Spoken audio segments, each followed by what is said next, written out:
experience. The other piece, I'll leave you, I love quotes, and this one from Albert Einstein is one of my favorite. He says, "We cannot solve our problems with the same thinking we use to create them." And so the Strengthening Families framework and these 5 strengths offer that, a new energy, a new light, a new way, kind of a lens to where, as we think about this adversity, and instead of just trying to fix problems, we can take a step back and say, okay, this is our community. There are deeply complex, real stuff is happening to people, to kids, to families, to each other. How do we want to approach this? And for me, the Strengthening Families framework offers just that, an approach. And I think Ty is confident that we can give the video one more try, because I think it's important that you have this sort of background about what these adverse childhood experiences are.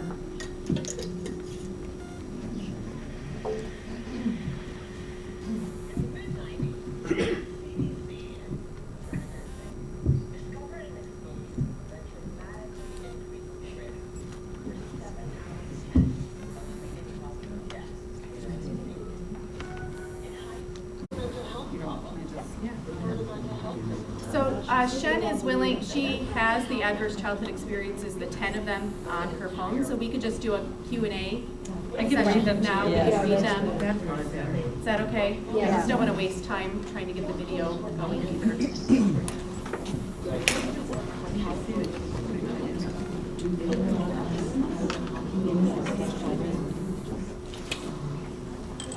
Is there, can you guys hear me? I'm fighting a little bit of a cold, so if I go out, let me know. So the Adverse Childhood Experience Questionnaire is around 10 questions, which I said earlier. And these are things that have happened to you prior to your 18th birthday. Now, there's some changes, and I didn't look through this whole one. They do some little wording changes and tweaks over the years, and there's a questionnaire that they're even using on an international level for war-torn countries and things of that nature. So kind of keep that in mind, that it doesn't have to be these exact things, but you'll get the theme of what the questionnaire surrounds. Number 1, did a parent or other adult in the household often swear at you, insult you, put you down, or humiliate you, or act in a way that made you afraid that you might be physically hurt? You get 1 point if it's a yes and 0 points if it's a no. 2, did a parent or other adult in the household often push, grab, slap, or throw something at you, or ever hit you so hard that you had marks or were injured? 3, did an adult or person at least 5 years older than you ever touch or fondle you, or have you touch their body in a sexual way, or try to or actually have oral, anal, or vaginal sex with you? I don't know that the 5 years is still in there. I think it's at anything, but. 4, did you often feel that no one in your family loved you or thought you were important or special, or your family didn't look out for each other, feel close to each other, or support each other? 5, did you often feel that you didn't have enough to eat, had to wear dirty clothes, and had no one to protect you, or your parents were too drunk or too high to take care of you,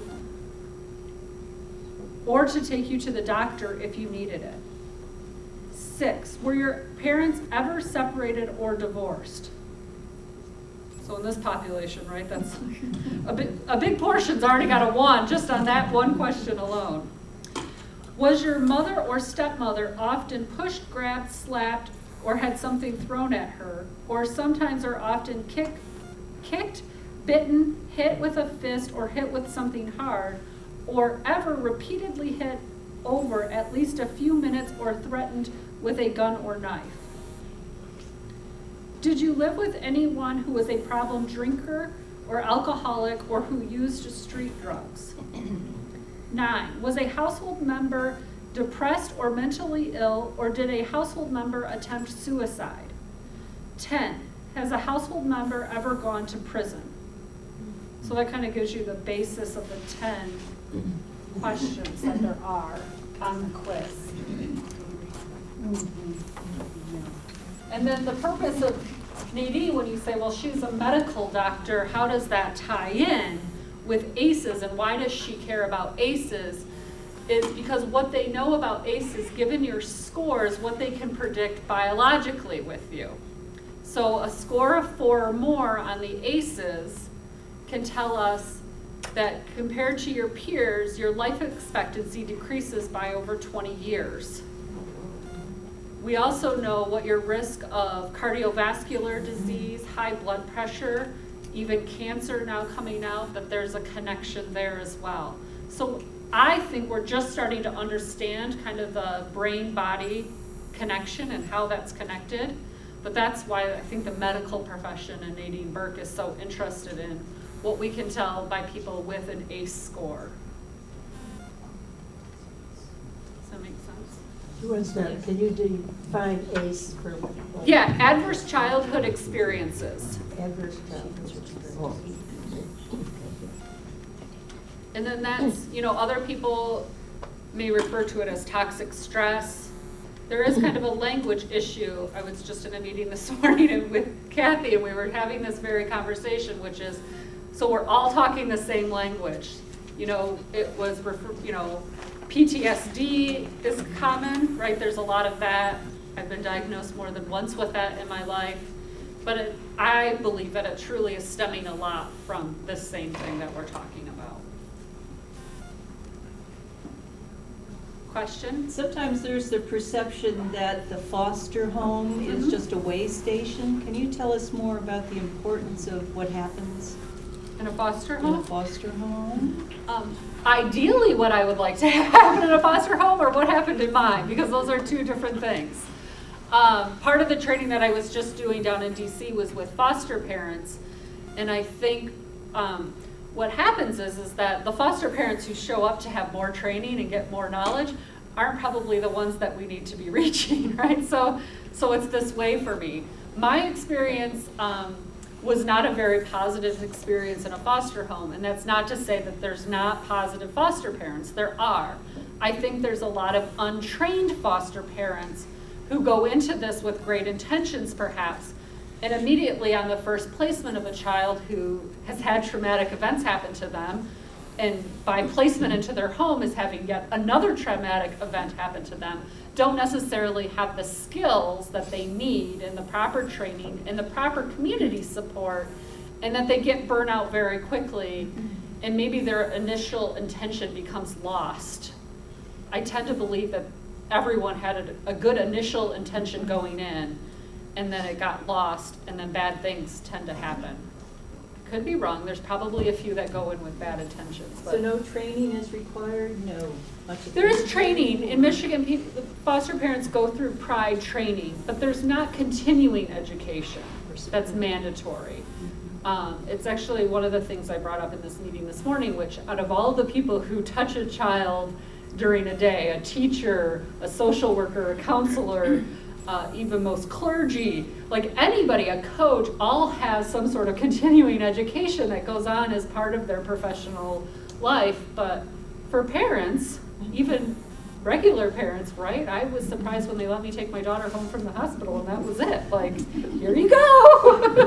And there was no class required.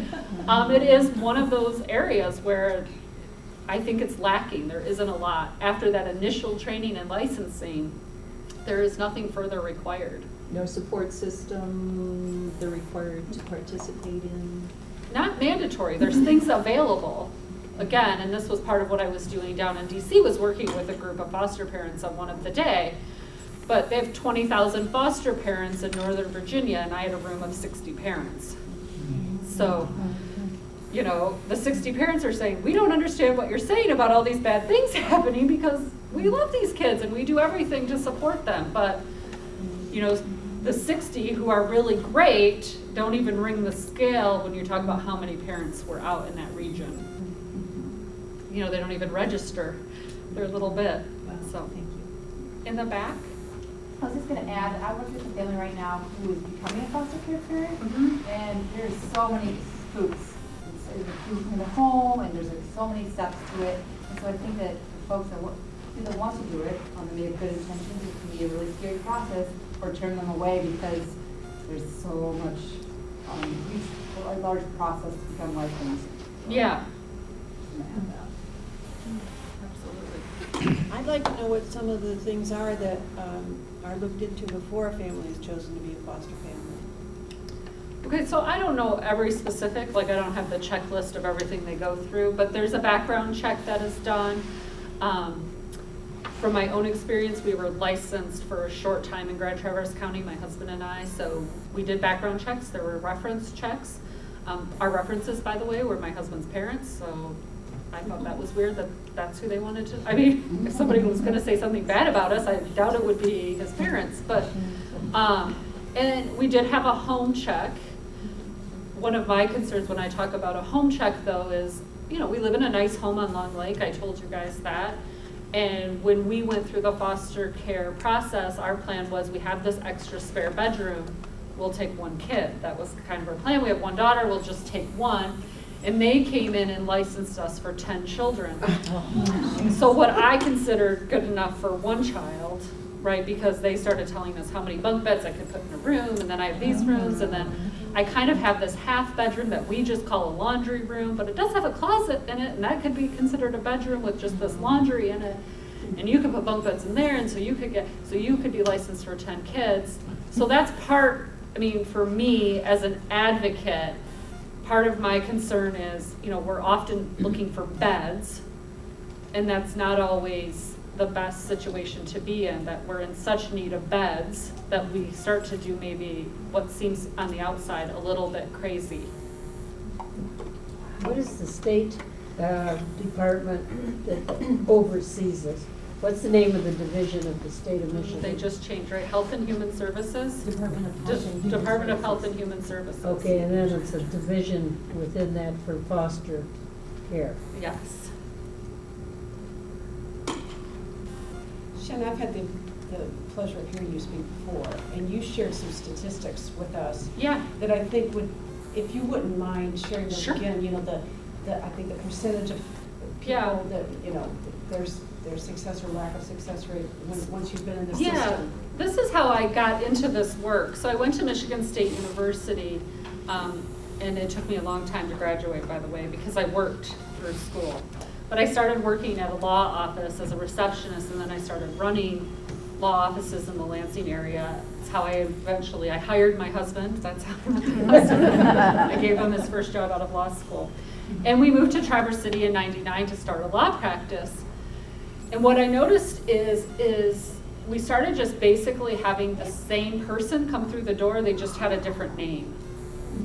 And so the social scientist in me started kicking in because I wanted to know, I mean, listen, I like making money and it was supporting our lifestyle, but why are the same people kind of showing up, the same kinds of people showing up? And so I actually started exit interviewing our clients, not really about anything to do with their case or their services, but I wanted to know about them specifically.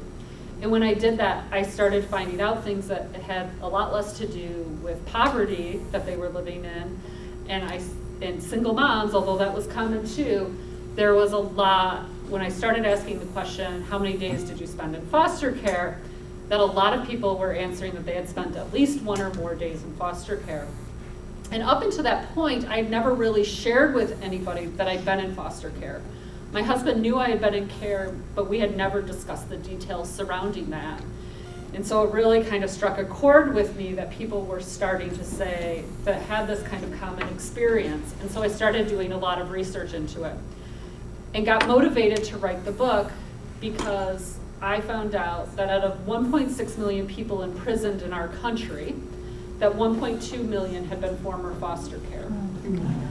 And that statistic alone, given that I was working primarily in criminal defense at the time, was the impetus for me to start doing more research and start to write the book. And then I quickly found out, I also became interested in the homeless idea because it was kind of a hot topic going on in Grand Traverse County at the time with what is Safe Harbor gonna do, and are we gonna build the shelter, and are we not? And everyone was kind of up in arms. And so again, I could tie that back to foster care in that over 85% of people who had aged out of the foster care system became homeless for at least 1 day or more within their life. And I can attest to that. I've been homeless numerous times over the age of 18 at various stages for various reasons. So there were these ticks that were starting to happen. So then I found out that only 3% of foster youth go to college, right? I didn't know any other foster youth when I was there. I was kind of this independent island, and I thought I was like the only person this was happening to. So only 3% of our foster youth are currently going to college, with less than 1% actually graduating with a degree. So this was another tick for me. And then it was starting to look at welfare services and the percentage of people who had been in care that were utilizing welfare services, and everything that includes, you know, Medicare, Medicaid for me, everything that was around that issue. And then the last statistic, which then ties back to the single mother, is that for girls, by the time they age out of foster care, by the time 19 and a half, over 90% have a child, which then clearly ties back to what they do with their education. I mean, it starts to become a little bit more difficult to access all of those services, and, you know, go to school and work, and now you have a baby. And I wouldn't have been able to do it. It took me long enough without a child to get through with my degree. A child, I probably still wouldn't have been done at this point. So all of those sorts of statistics got me interested in wanting to understand what we could do to change it. I was a volunteer in the 90s with Munson Hospice Art Therapy Group for Children. Okay. And one of the statistics that came up was that through a study, 60% of the youth in incarceration had unresolved grief and loss. Would you talk about that? Yeah, it's actually a blog post I did maybe 2 or 3 blog posts ago, which was specifically on grief and how we understand that and how people express grief. And so in the blog post, I just described funerals that I've been to, and we've all probably at least been to one funeral in our life at this point. But in both instances in these funerals, the first one when I was in high school, and one of my really good friends was killed by a drunk driver, and remember going to the funeral and the mother being distraught, which we would all say sounds reasonable, right? Her 16-year-old son has just passed away in this car accident.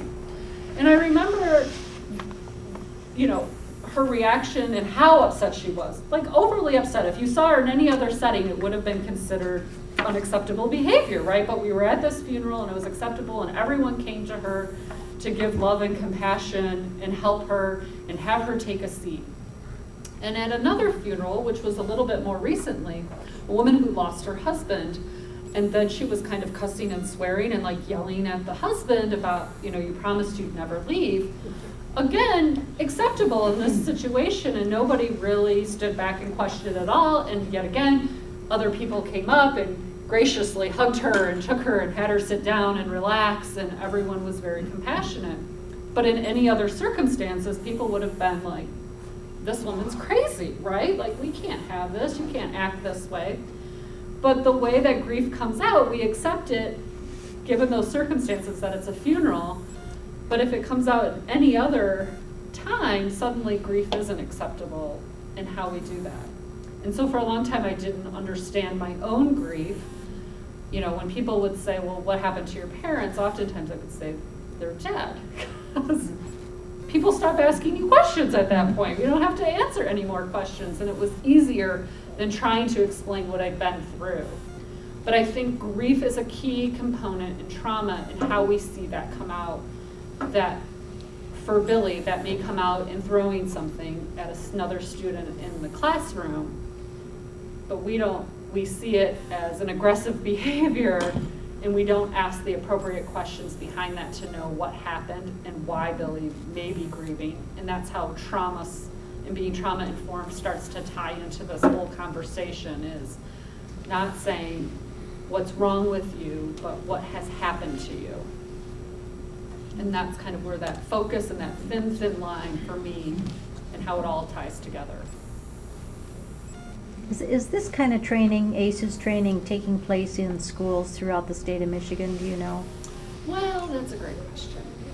I think there's definitely a group here who's trying to get kind of a coalition together to bring all aspects of not just teachers, but of medical professionals and business owners, because everybody's important in this conversation.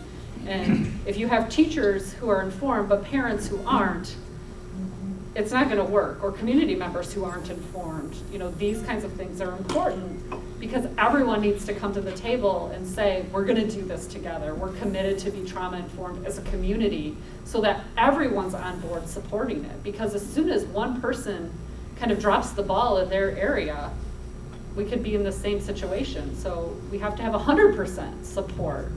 So individual groups are doing their own training, but I think we have to come together as a community to be talking the same language to make it really work and to be really impactful, if that answers the question. I think. If you had not self-reported, how might you or someone who had your experiences, How would my life have turned out? No, I was thinking of what other adults in your, with whom you had come in contact could have reported your situation, if any. How does that work? Well, so it's an interesting thing, right, for mine. I mean, and people who've read the book can attest to this, but I mean, there were lots of people that could have raised their hand and said something along the road who just chose not to. I mean, there's a story I share in the book that my stepfather pushes me out of a moving vehicle. I was maybe 5 or 6 at the time, and I roll into a woman's lawn who is outside doing gardening. And 20 minutes later, my dad comes back and drags me literally by my leg back to the car. You know, she never says anything. So there's, you know, there's people who could have stepped up and, you know, I think there's a mindset that that's not my business. And I kind of challenge people in the blog that I just put up over the weekend, which is, it's your responsibility as a community member for me. I want to be with community members who are going to be engaged with other community members. And if you see someone suffering, I feel like I have a duty to say, how can I help you? And it might not be monetarily, it might not be any of those things, but I can say, you can get through this. You know, I have a duty to give somebody that push and tell them you're amazing, like my 6th grade teacher told me. I feel like I have that responsibility. And I want my other community members to feel that responsibility because I want to be in a community where we all love each other and want to see each other do the best we can. So when a child tumbles onto your lawn, having been pushed from a moving vehicle by someone in the house, one should immediately call the police, the sheriff, the children's. Call someone. I mean, I don't even care if you call the news, but at some point, call someone. I mean, picking up and taking an actual action. I mean, I think we can get stymied by, well, what's the actual process? Let's not worry about process, but let's get somebody else involved if you're not the person who can do anything. Actually, the process was concerning me because I've seen twice children, I think, abused in a shopping cart when I'm grocery shopping over the years. And I haven't known what to do except to talk to the mother. But that could equally be, I mean, I don't remember anyone ever talking to my mother. It's reacting, but I'm wondering if it's enough or if there's a process. For example, I think it's the level of what you're seeing too. I mean, clearly when a child is pushed from a car, or falls from a car, whatever the reason is that they roll out into the street and up on your lawn, might be a little bit different than if you thought, I don't know what happened in the grocery store, right? But if you just thought, gosh, that mom's being a little hard on her kid, right? Those are kind of like two different animals on what your reaction might be. But, you know, I've seen mothers who I thought were being aggressive with the kid, and I'm just like, seems like you're having a bad day today. right. Can I help? What I was wondering is, in the case of sexual abuse of a student, if you're a teacher, you're required by the law to report Yes. that once you become aware of it, or even suspicious of it. Right. And to report it to the local prosecutor, I think. I don't think you report it to your school principal, you go right to the. Yeah, there's a whole reporting mandate. So it is, you know. And not just teachers, there's a whole group of people that are mandatory reporters. Well, that's the list I was wondering. How do we go about that? I actually am interested in the process when you see it. Of a mandatory list, does anybody here know who's on the mandatory list? Everybody? Lindsay probably, yes. Anybody, it doesn't matter whether you're a mandatory reporter or not. There's an 800 number that is your state DHS reporting for Child Protective Services. that you call. It can be anonymous, or you can give your name, so they may interview you if you want to be, or depending on the severity of what occurred. And then they will send out a person from your area that works for your local DHS to investigate the claim. Anyone can call. If you go to the michigan.gov website, the number will be in there. If you call the sheriff's department, they will give you that number too. Yes. It's not that complicated. You don't have to know that number or remember what the name of it is. Thank You can call your local sheriff's department and they will get you in touch with who you need to talk to. It's always bothered me that the state withdraws all help for foster care kids at age 18. It just seems Well, so unbelievable. it's slightly Not different anymore. now. It's slightly different, and then I'll put an asterisk even by that. So now in Michigan, you can get services through 21, in a lot of other states, not all states yet, but in a lot of other states as well, you can get services through 21. The tricky part, and the reason that I'm gonna put an asterisk by this, is that when someone turns 18, they become an adult. So whether they get services through 21 depends a lot on them and their situation, and whether they opt to continue to receive those services. Now, from the outside, it says, well, who wouldn't opt in to receive those services, which is true. From the outside, that sounds good. But when you've been in the system, and for kids who are getting ready to age out, which typically means they were never adopted and there was never a permanent home established, for a lot of the kids in care, this is kind of what we relate to, survivors, as our prison release date. So if you think about prisoners and you said, well, sir, we can let you out on your 18th birthday, or you can stay in and get job training and this and that till 21, like, most of them are not gonna opt in to receive the extra services through 21. Most are gonna say, open the gate and I'm out. And so, yes, they can get services till 21. Yes, there are kids taking advantage of that who maybe have a long-term good match placement in foster care. But a lot of them are opting out because they want to be done with the system and they want to be done with people telling them what to do. So we're trying something, but it's still not working fully because they're not necessarily taking advantage of it. And I can, from my own experience, had it been available, I probably wouldn't have taken advantage of it. It was ready to be done. I was tired of people telling me what to do.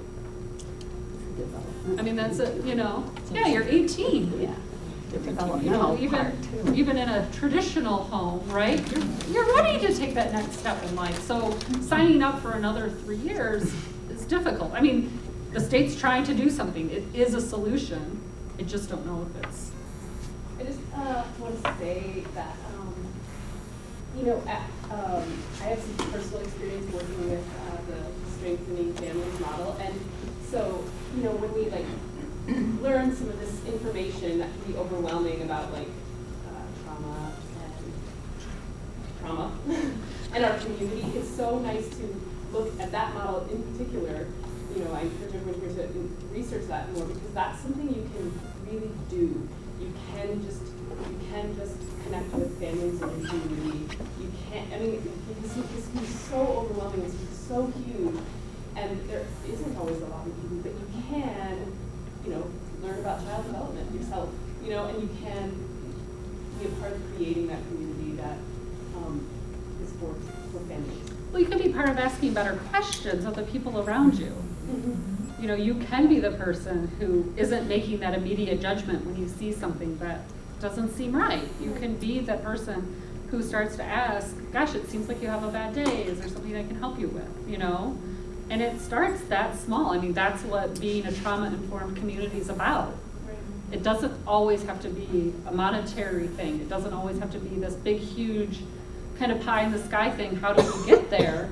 It can just be every day these little things that we change people by people. I mean, I always go back to, this is a little bit of an older crowd, so right, like Emily Post, like if we just, a little basic etiquette in our lives can take us a really long way, and somewhere along the line we've kind of forgotten basic etiquette. So the end game. We have learned about the trauma, we've put all those things, you've written a book, you've expressed it, you know what's going on. Do you feel that you can express all of your traumas, that you don't have those triggers anymore, that you can move to a completely new space? Like, what is that end game after all of this knowledge? So no, I still have triggers. Let's start there maybe. I'm better at managing my triggers first, and second,